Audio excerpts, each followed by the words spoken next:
Wa amma man khafa maqama rabbih wa nahan nafsa 'anil hawa. Orang yang takut dengan kebesaran Tuhannya, satu, wa nahan nafsa 'anil hawa, dia tahan dirinya. Takut dengan Tuhan, dekat sama dia. Lain. Takut sama singa, jangan dekat. Lari. Kena makan kalau kita dekat. Kenapa begitu? Tuhan ini, semakin kita takut sama dia, semakin kita segan sama dia. Fa innal jannata hiyal ma'wa. Kalau kau berhasil melakukan itu, menahan dirimu tadi, maka insya Allah kau tempat kembalimu adalah masuk ke dalam surga. Bismillahirrahmanirrahim. Assalamualaikum warahmatullahi wabarakatuh. Alhamdulillahi rabbil alamin. Wassalatu wassalamu ala ashrafil anbiya'i wal mursalin wa ala alihi wa ashabihi ajma'in.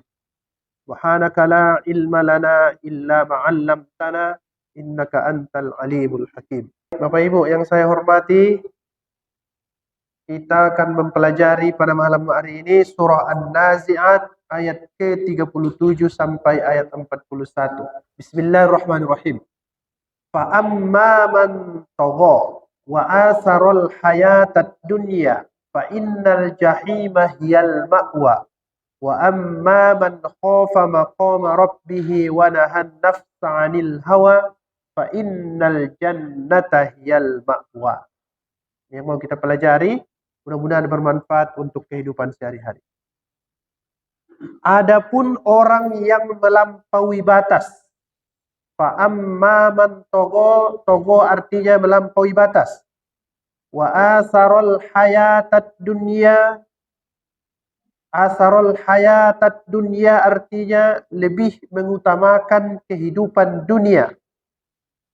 Kalau orang begitu bagaimana? Fa innal jahimah yal ma'wa, maka sesungguhnya neraka jahimlah tempat tinggalnya. Jadi orang yang melampaui batas, mengutamakan kehidupan dunia, maka neraka jahimlah tempat tinggalnya. Baru sebaliknya, wa amma man khafa maqama rabbih wa nahan nafsa 'anil hawa. Adapun orang yang takut pada kebesaran Tuhannya. Habis itu apa lagi? Dan menahan diri dari keinginan hawa nafsunya. Wa nahan nafsa 'anil hawa fa innal jannata hiyal ma'wa. Sesungguhnya surgalah tempat tinggalnya. Udah rame Pak. Ujung-ujungnya rame juga. Udah hadir. Jadi ada dua manusia. Satu tadi fa'amma man tagha, melampaui batas. Wa asarul hayatad dunya, mengutamakan kehidupan dunia. Fa innal jahima hiyal ma'wa, maka neraka jahim tempatnya. Orang yang pertama. Yang kedua, wa amma man khafa maqama rabbih wa nahan nafsa 'anil hawa. Orang yang takut kepada Tuhannya dan menahan diri dari hawa nafsunya, fa innal jannata hiyal ma'wa, maka surgalah tempat kembalinya ataupun tempat tinggalnya. Ini yang mau kita lihat, Bapak, Ibu-ibu yang saya hormati. Mudah-mudahan kita masuk nanti golongan yang kedua, jangan yang pertama. Jangan yang kedua. Yang kedua itu yang bagus. Yang pertama tak bagus. Adapun orang yang melampaui batas. Begini maksud kalau Al-Quran bilang melampaui batas. Misalnya, batas masjid ini, pintu itu di depan, pintu yang itu di belakang. Baru saya keluar, Pak. Berarti saya apa namanya itu? Melampaui batas. Batas saya ke ibu, itulah umpamanya. Yang ini, apa ini namanya? Tirai-tirai ini, baru saya masuk ke situ. Apa namanya itu? Melampaui, saya lewati batas. Itu namanya togo dalam bahasa Al-Quran. Ada imam. Imam itu tempatnya di situ. Tiba-tiba ada jamaah, maju dia ke tempat imam. Itu namanya apa itu, Pak? Melampaui batas. Namanya itu togo namanya. Dilewatinya batas. Ada batas dalam hidup ini. Tak boleh dilampaui. Semua ada batasnya. Misal, Tuhan satu, itu batasnya. Tak boleh dilewati. Kalau disebutnya Tuhan dua, apa namanya tadi? Nah, itu melampaui batas. Tak boleh dilewati. Nabi Muhammad tuh nabi terakhir. Nomor berapa dia? 25. Dibilangnya ada nabi nomor 26. Sama itu.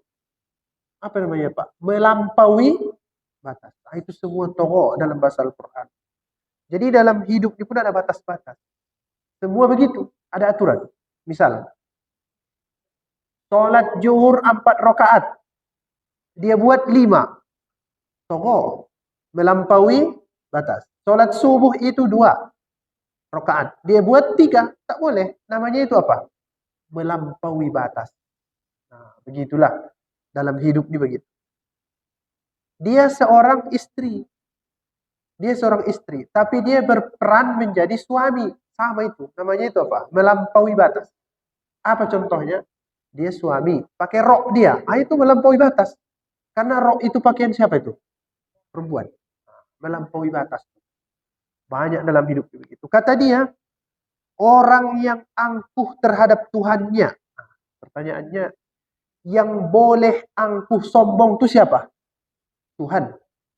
Tiba-tiba dia angkuh. Berarti itu bukan batas dia itu, masuk dia ke situ. Namanya tokoh. Apalagi katanya, enggan beribadah kepadanya.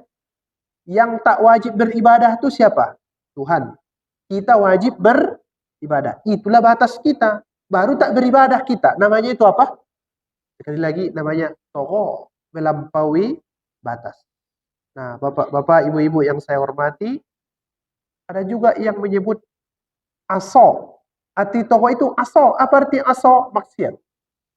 Apa itu maksiat? Berbuat menyimpang dari yang diatur Tuhan. Itu namanya maksiat. Contoh. Adam, jangan kau makan buah khuldi. Itulah aturannya. Menyimpang dia.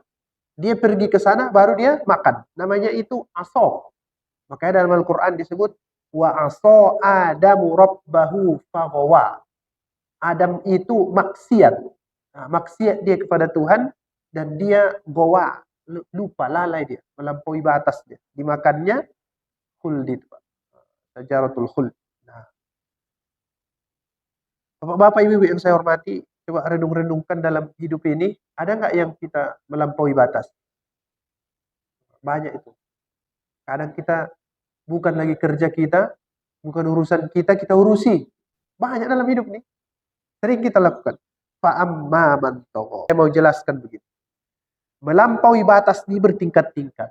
Ada yang ringan, ada yang menengah, ada yang parah. Artinya ada dosanya, tapi sikit. Sikit dia. Karena dia melampaui batas. Ada yang menengah. Umpamanya, dia tak mau sholat, bukan karena dia bilang sholat tak wajib, tapi karena dia malas. Kenapa kau tak sholat? Dibilangnya malas. Nah, itu pertengahan itu, melampaui batas. Tapi kalau dibilang dia begini, kenapa kau tak sholat? Sholat tak wajib. Nah, itu tinggi itu, kafir itu Pak. Ada yang menengah-menengah. Ada pula begini. Ini bagaimana menurut Bapak Ibu? Ada di tafsir itu dia sebut begini. Ada orang yang makan. Makanannya 3. Yang dia makan 1.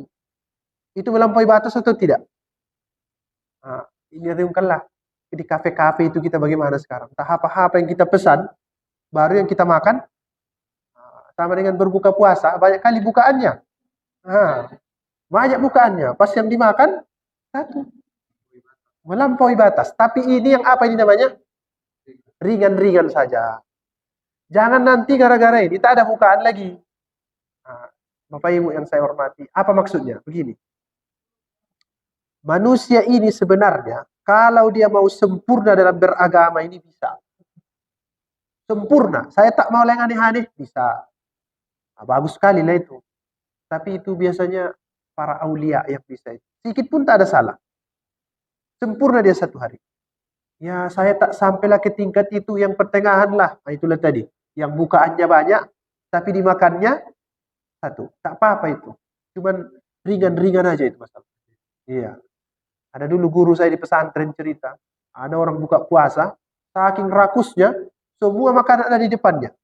Pas sudah mau makan, keluar anjing dari mulutnya. Tak betul kurasa itu. Guru itu nakut-nakuti kami aja itu dulu waktu apa? Masih anak-anak. Ini puasa ini banyak bukaan. Tapi itu sekali lagi melampaui batas itu bertingkat-tingkat. Puncaknya ketika dia bilang begini, Tuhan tidak ada. Nah, itu musyrik, ateis. Nah, kalau udah tingkatnya paling tinggi, itu masuk neraka itu Pak. Apalagi sifat manusia itu. Wa atharul hayatat dunya. Tadi melampaui batas. Sifat yang kedua, lebih mengutamakan kehidupan dunia. Saya kasih contoh.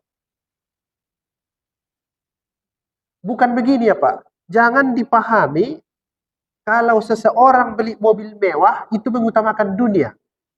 Atau dia buat rumah yang bagus itu mengutamakan dunia. Bukan itu. Tak begitu kata Al-Quran. Konsepnya begini yang betul. Ketika kepentingan dunia bertentangan dengan kepentingan akhirat, dia pilih kepentingan dunia. Sekali lagi.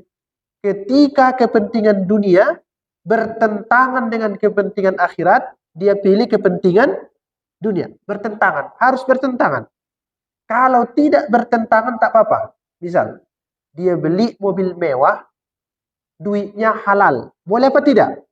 Boleh. Tidak ada masalah. Karena tidak bertentangan. Tapi kalau begini, supaya dia bisa beli mobil mewah, dia korupsi. Bertentangan. Itu baru namanya itu cinta dunia. Begitu dia maksudnya. Azan. Ini azan nih. Disuruh ngapain? Sholat. Dia sebenarnya bisa meninggalkan pekerjaan itu, tapi dia kerja terus. Apa namanya itu? Asarul hayatat dunia. Mengutamakan dunia. Tapi kalau begini, azan. Dia tak bisa sholat, macet di jalan Pak. Atau hujan deras. Tak bisa dia sholat. Nantilah sholat belakangan. Karena ini tak bisa ini. Itu bukan cinta dunia namanya itu. Karena apa tadi? Tidak bertentangan. Kuncinya harus bertentangan. Jangan diduga, oh itu Bapak itu besar kali rumahnya, cinta dunia. Bukan itu. Salah itu. Justru agama ini menyuruh kita apa? Kaya. Mana contohnya? Disuruhnya sholat. Sholat itu harus tutup aurat. Tutup aurat itu harus punya baju. Harus ada duit. Disuruhnya zakat. Harus ada duit. Disuruhnya haji. Harus ada duit. Jadi seluruh ajaran agama ini nyuruh kita sebenarnya supaya kaya. Yang dilarangnya itu jangan karena kekayaan itu ada yang bertentangan dengan aturan Tuhan. Itu yang dilarangnya. Namanya itu asarul hayat dunia. Kasih contoh lagi. Balik ke yang tadi itu. Oh, pengantin. Gara-gara make up tak sholat. Nah, itu cinta dunia apa tidak?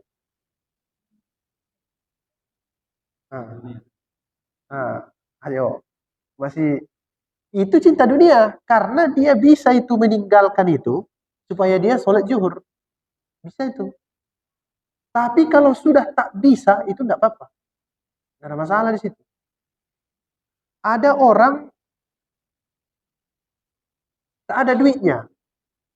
Tapi dalam hatinya ada niat supaya mencuri, supaya dapat duit banyak. Itu cinta dunia apa tidak itu? Cinta dunia. Biarpun dia tak punya duit. Ada orang duitnya banyak. Tapi dia sedekah. Cinta dunia apa tidak? Tidak. Karena tidak ada yang dilakukannya yang bertentangan dengan aturan Tuhan. Nah, rumusnya di situ. Jangan dikira itu tuan-tuan guru kita, tuan-tuan syekh itu, rata-rata banyak duitnya Pak. Coba tuan Syekh Basilam. Oh, besar kampung Syekh Basilam tuh. Itu tuan-tuan guru kita yang apa itu dia wali-wali itu Pak. Ada situ tuan guru Sakban Raja Guguk. Banyak hartanya. Ayahnya beliau dulu apa itu? Abdurrahman ya Pak. Sama aja punya apa di sana? Padepokan di Simalungun ya. Nah, itu tuan-tuan guru itu begitu. Kenapa begitu? Dia dapatkan itu tidak bertentangan dengan ajaran agama. Itu rumusnya. Tak boleh bertentangan. Ada di Padang Lawas, Tuan Mukhtar Buddha. Oh, besar sekolahnya. Al-Mukhlisin. Banyak hartanya. Di tengah pasar itu pula lagi, Pak. Iya, Bu. Di apa sana? Apa namanya itu? Jalan Bakti namanya. Itu Tuan Mukhtar Buddha itu ulama besar. Kalau kita ke sini sedikit lagi ada namanya Syekh Ahmad Dahlan, pesantren Aiker, banyak duitnya. Ini orang-orang alim, orang-orang besar. Jangan dikira kalau sudah alim tak ada duit. Keliru. Yang keliru itu sedikit pun duitnya, kalau dalam hatinya duit aja, sama itu. Cinta dunia. Wa asarul hayatat. Sekali lagi, orang yang begini, yang rela menabrak aturan Tuhan supaya dapat duit, sekali lagi, yang rela menabrak aturan Tuhan supaya dapat duit, kata Al-Quran, fa innal jahima hiyal ma'wa, maka neraka jahimlah tempat tinggalnya. Ini pun bertingkat-tingkat ini. Kalau dia umpamanya begini, saya kadang ada orang tua cerita sama saya, masih ada di negara kita ini, kata dia, orang yang mau dikasih Indomie satu kardus meninggalkan agamanya. Masih ada kan? Ada itu. Itu udah bahaya sekali itu. Orang yang masuk neraka ini ada dua. Satu dia masuk, keluar lagi, transit. Ada satu masuk, tak keluar-keluar lagi. Yang ringan-ringan itu tadi, menggosipi orang, pengantin yang tak sholat itu masuk neraka, keluar itu balik. Karena pelanggarannya itu apa? Ringan-ringan aja. Tapi kalau dia dikasih makanan, dia tinggalkan Islam nih, itu kekal itu di neraka. Fa innal jahima hiyal ma'wa. Bapak Ibu yang saya hormati, kita ini setiap hari ada dosa. Setiap hari. Setiap hari. Saya kasih contoh yang ringan-ringan. Kadang di rumah itu saya bercanda-canda, Pak. Tapi kadang agak serius juga sama istri itu. Dia beli token listrik, tak pakai helm, tak pakai SIM. Kemudian kereta tak bayar pajak. Saya bilang, haram tokennya dipakai untuk listrik. Benar nggak itu yang saya bilang? Beli token listrik, melanggar peraturan negara. Nah ini tadi, ngambil makalah ini, beliau ini, tak pakai helm dia, saya lihat ke jalan raya. Apa hukumnya? Dekat rumah. Nah, dalam peraturan, kalau masuk jalan raya, nah itu. Peraturan, nah inilah maksud saya. Ada saja dosa kita itu, biarpun apa? Ada kan? Ada saja. Mana dalilnya? Ati'ullah wa ati'ur rasul wa ulil, patuhi Tuhan, patuhi Rasul, dan pemimpin. Salah satu peraturan pemerintah itu pakai helm, bayar pajak, urus SIM, semua dilanggar. Baru beli token listrik. Nah, jangan. Ini dosa. Tapi dosa apa tadi? Kecil-kecil aja. Kecil-kecil aja ini. Kalau ini jadi dosa besar, habis. Gawat kita. Nah, Bapak Ibu yang saya hormati, jadi bagaimana Ustadz? Solusinya? Solusinya sholat. Habis sholat baca apa? Itulah dia. Astaghfirullahaladzim. Saya minta ampun kepada Allah. Jadi sholat itu sebenarnya nolong kita itu. Itu makanya disebut wasta'inu bis sabri was shalah. Jadikanlah sabar dan sholat penolongmu karena kau banyak kali dosamu.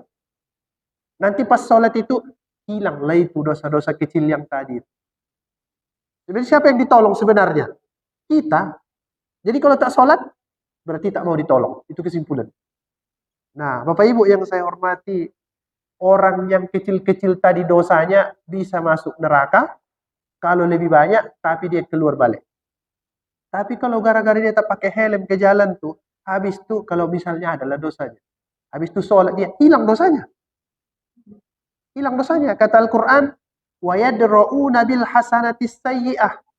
Manusia yang baik itu dia iringi yang buruk-buruk dengan yang baik, dia iringi yang baik-baik dengan yang buruk-buruk. Maksudnya tidak ada manusia baik aja semua. Tak ada. Tak ada juga buruk aja semua, tak ada. Nanti makanya ditimbang. Nimbang tuh tahu, nengok mana yang lebih berat. Jadi kalau baik semua tak perlu timbang lagi. Udah tahu. Nah, Bapak Ibu yang saya hormati, sekali lagi sholat. Itu ujung-ujungnya ini. Innal hasanat yudhibnas sayyi'at. Perbuatan-perbuatan baikmu itu menghapus dosa-dosa. Sesuatu yang aku takuti terhadap umat ini adalah mereka lebih mengutamakan apa yang mereka lihat daripada apa yang mereka ketahui. Di halaman 2 itu. Begini dia. Dia lihat orang punya harta, itulah yang dia lihat. Dalam pengetahuan dia, itu tak betul. Tak betul itu. Kenapa? Karena dia dapatnya dari hasil korupsi. Tapi yang dia lihat itu mempengaruhi dia, padahal kata ilmu dia tak betul. Sering begitu enggak? Dalam hidup ini, Pak. Ini tak betul ini. Tapi mau kita buat juga. Sering kali tuh. Dia pakai mobil mewah. Tahu aku ini curian. Tapi kalau aku ada kesempatan, bisa juga ini kulakukan. Apa namanya itu? Cinta dunia. Begitu-gitu itulah. Beda antara yang dinampaknya dengan yang diketahuinya. Kenapa itu? Mata ini dia suka apa? Tergoda. Kalau sudah nampak, hilang yang di kepala itu. Ilmu itu lenyap. Dia katakan begini, tidaklah hambaku lebih mengutamakan dunia atas akhirat, kecuali aku masukkan padanya kegundahan. Jadi kalau kita lawan-lawan aturan Tuhan, gundah kita dalam hidup ini. Ada ceramah Syekh Sa'rawi itu, Pak. Masya Allah. Sangat menyentuh sekali. Tentang orang-orang suntuk ini, gundah-gundah ini. Dia bilang begini. Apa yang paling keras di dunia ini? Dia tanya, kata Sa'rawi. Yang paling keras di dunia ini adalah gunung. Besar. Tak bisa dipeluk. Saking kerasnya jadi paku bumi. Sering saya jelaskan di sini. Tapi jangan salah, kata dia. Gunung itu bisa dibelah oleh besi. Coba bawa ke situ alat berat. Ya, Pak? Bisa diobrak-abriknya gunung itu? Bisa. Nanti bangun perumahan ini segala macam. Tapi jangan salah, kata Syekh Sa'rawi, ada lagi yang lebih keras dari besi. Namanya adalah api. Betul. Bakar besi itu baru toko. Bentuk dia jadi parang, jadi pisau bisa. Berarti besi itu keras, bisa dia lembut dengan api. Gunung, besi, baru api. Tapi jangan salah, kata dia. Api bisa dipadamkan oleh air. Berarti lebih kuat air dari gunung. Padahal makin lembut. Nah, baru kata dia lagi. Tapi jangan salah. Jangan salah. Air itu ada karena angin membawa awan naik ke atas. Berarti lebih kuat siapa, Pak?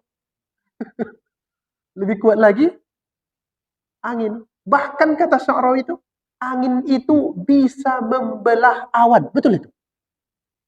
Nampak sini. Dibelahnya begini. Sini. Bawa ke sana. Pindah sini. Iya, Pak. Suka-suka hati angin itu. Makanya hujan sana, siapa yang kerjain? Angin. Berarti lebih kuat angin dari awan. Cuma kata dia, jangan salah juga. Ada yang lebih kuat dari angin. Siapa itu? Manusia. Karena manusia bisa memasukkan angin ke dalam kantong plastik. Benar? Bisa dikendalikan? Bisa. Bisa dimasukkan ke dalam tabung. Apa namanya? Oksigen. Bahkan zaman dulu, manusia bisa memanfaatkan angin untuk mengangkut barang di lautan. Apa itu, Pak? Bahtera namanya dulu. Layar. Angin itu kan bisa bertonton di kapal itu. Direkayasa manusia, angin itu bisa berlayar di atas kemana-mana. Berarti siapa lebih kuat? Manusia. Tapi kata dia, ada yang lebih kuat dari manusia. Namanya mabuk. Iya. Kalau sudah mabuk manusia itu, apa yang terjadi? Sempoyongan lah. Tak ada tenaga lagi. Suaranya aja yang kuat. Pas didorong, tumbang. Tengok orang-orang mabuk. Jatuh dia. Orang kena narkoba, orang sakau itu, Pak. Kan mabuk dia itu. Gayanya aja. Pas didorong, jatuh. Kata dia lagi. Ada lebih kuat dari mabuk. Tidur. Kalau mabuk tuh masih sadar-sadar sikit-sikit. Kalau tidur, habis semuanya. Ini yang terakhir nih, kata dia. Tapi ada yang mengalahkan tidur yang bisa membuat manusia tak bisa tidur. Tahu apa, Pak? Suntuk. Ini tadi. Gundah. Ada sini kan? Di halaman 2 itu. Jadi orang yang mementingkan kehidupan dunia, aku masukkan padanya gundah. Apa gundah itu? Suntuk, sumpek dia menghadapi hidup ini. Mana buktinya? Sengantuk-ngantuknya ibu, kalau lagi ada masalah bisa tidur apa tidak? Tidak. Berarti yang lebih kuat dari gunung apa? Suntuk lebih kuat. Nah, kapan itu datang? Katanya, kalau kita mengutamakan dunia daripada akhirat. Apa maksudnya tadi? Ditabraknya aturan Tuhan supaya mendapatkan dunia. Pasti suntuk itu. Jadi Ustaz, tak boleh kami kerja bagus. Yang tak boleh itu apa tadi? Dilawan aturan Tuhan. Itu yang tak boleh. Nah, baru yang kedua. Itu orang pertama tadi. Orang pertama tadi orang suntuk ya. Itu kesimpulannya. Orang pertama tadi. Nah, ini sekarang orang suntuk tuh payah tidur itu. Payah tidur. Baru dia katakan, wa amma man khafa maqama rabbih wa nahan nafsa 'anil hawa. Bapak Ibu yang saya hormati, orang yang takut dengan kebesaran Tuhannya, satu, wa nahan nafsa 'anil hawa, dia tahan dirinya. Coba lihat beratnya pekerjaan. Takut kepada Tuhan baru tahan diri. Orang yang berhubungan dengan Tuhan pasti kuat. Kenapa? Begini Pak, dalam ilmu psikologi, manusia ini semakin banyak dia berhubungan dengan sesuatu, makin kuat dia. Saya kasih contoh. Kenapa orang sekarang berani memviral-viralkan tentara, polisi, pejabat, segala macam? Kenapa? Karena dia terhubung dengan orang lain. Benar? Kalau diambilnya kamera itu, dipiralkannya begini, dia terhubung nggak dengan orang semua banyak? Gara-gara itu dia berani sebenarnya. Gara-gara itu. Nah, manusia ini, kenapa dia takut? Dia tidak terhubung dengan Tuhan. Makanya takut-takut aja dia kerja. Karena sekali lagi, semakin banyak manusia terhubung, dia makin berani. Diputuskannya hubungan dengan Tuhan. Tak sholat dia. Makanya takut menghadapi hidup ini. Nah, takut dengan Tuhan ini lain. Dia sudah. Wa amma man khafa maqama rabbih. Takut dengan Tuhan, dekat sama dia. Nah, lain. Takut sama singa, jangan dekat. Lari. Kena makan kalau kita dekat. Kenapa begitu? Tuhan ini, semakin kita takut sama dia, semakin kita segan sama dia. Macam guru. Guru Pak. Beda sama preman. Kalau guru itu macam mana kita? Aku takut sama ibu itu. Tapi aku pengen dekat. Betul? Supaya dapat apa? Nilai. Wah. Aku takut sama preman itu. Tapi aku harus jauh. Karena dia punya pisau. Jadi, sama itu dengan ayah ibu di rumah. Kita sebenarnya takut sama ayah kita. Tapi pengen dekat. Namanya itu wa amma man khafa maqama rabbih wa nahan nafs. Nah, itu satu. Jadi takutlah dengan Tuhan tapi jaga hubungan sama dia. Sama begini. Takutlah sama ayah ibu di rumah tapi jaga hubungan sama dia. Satu. Yang kedua, wa nahan nafsa 'anil hawa. Dan dia tahan dirinya dari hawa nafsunya. Ini manusia ini, pahala yang paling besar dalam beragama ini menahan. Manusia ini, kalau dia tak mau menahan dirinya, kita ini saling makan ini semua. Dalam diri kita ini, ada saling mau menerkam. Yang penting kepentingan kita jalan. Kalau macet di jalan itu, mau kita ngapain? Kita gas saja. Coba kita lakukan itu. Makin ribut. Nah, sebenarnya kita itu begitu. Ada keinginan kita mau cepat dalam hidup ini. Mau cari jalan pintas. Kata dia apa tadi? Wanahan nafsa 'anil hawa. Tahan dirimu. Selalu tahan diri. Bangun pagi. Kalau kita lepas diri kita, mau nggak sholat subuh? Mana mau itu? Mau dia tidur itu. Mau dia. Nah, wanahan nafsa 'anil hawa. Jadi dua. Takut kepada Tuhan, kendalikan diri. Kata dia orang yang begitu, fa innal jannata hiyal ma'wa. Kalau kau berhasil melakukan itu, menahan dirimu tadi, maka insya Allah kau tempat kembalimu adalah masuk ke dalam surga. Jadi tahan-tahanlah diri kita di dunia ini.